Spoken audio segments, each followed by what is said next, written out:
Hi there, Chris here. So I wanted to talk about cutaways a little bit, and I picked this. I picked this on camera and trying to show what was going on when I was picking it. And someone made a comment that, wow, it is inherently a tricky lock. And that's why I chose this as a candidate for a cutaway, to see what was going on. I had picked it maybe a couple of times before I sent it off. And someone had made a comment that, wow, without being able to see what you're doing, it'd be 100 times harder. Well, not necessarily so. And let's talk about a lot of this. How do we pick locks? Well, we pick locks. First, let's go, how do we hold locks? A lot of people use vices. I don't use vices. I like the feel that I get from actually holding a lock. It seems to me I get more feedback by having the lock in my hand. But that's a preference, and that's how I've sort of developed. And that brings up, well, okay, I feel more, or at least I believe I feel more with it in hand. So how do we pick locks? We pick locks by feel, and we pick locks by hearing. Locks will give audio feedback.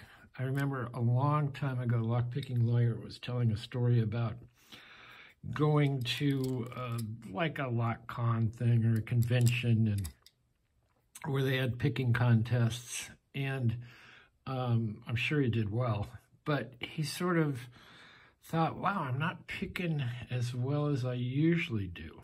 And what he came down to was he couldn't hear. He was relying a great deal on his hearing and his feel to pick the locks. So long story short, he said he went home and he put on a lot of distracting music and stuff, and just a lot of distractions, and would pick the locks that way.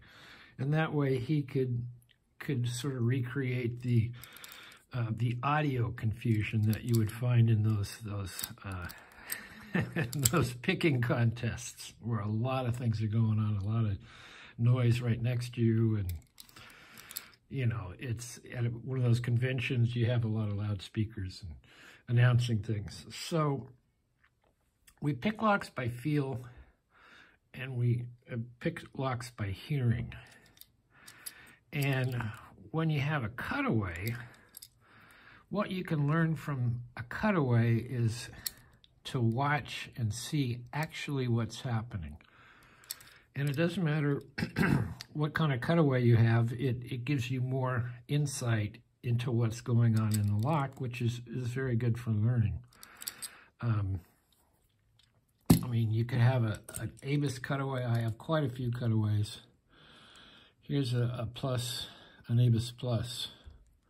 And that's a very cool cutaway, if I can get it. Focus here. So you can kind of watch this.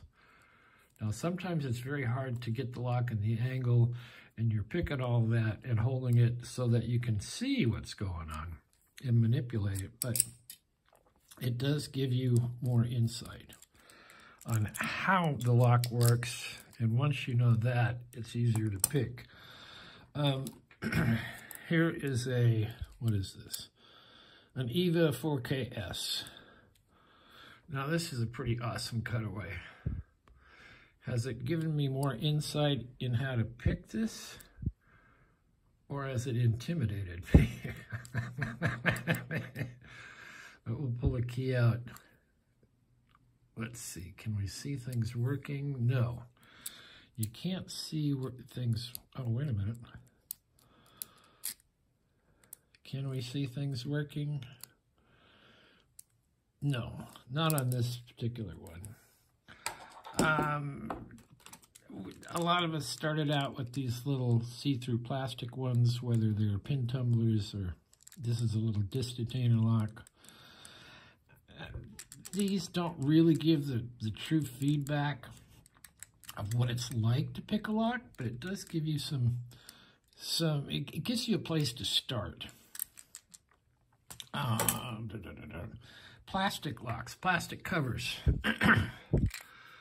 On some comments, people have said, oh, you should open that one up and put a plastic cover on it. Well, here's a thick plastic cover on this belfry. And one of the things that a lot of us have noticed who have done this, made these plastic covers, is they don't pick like they used to.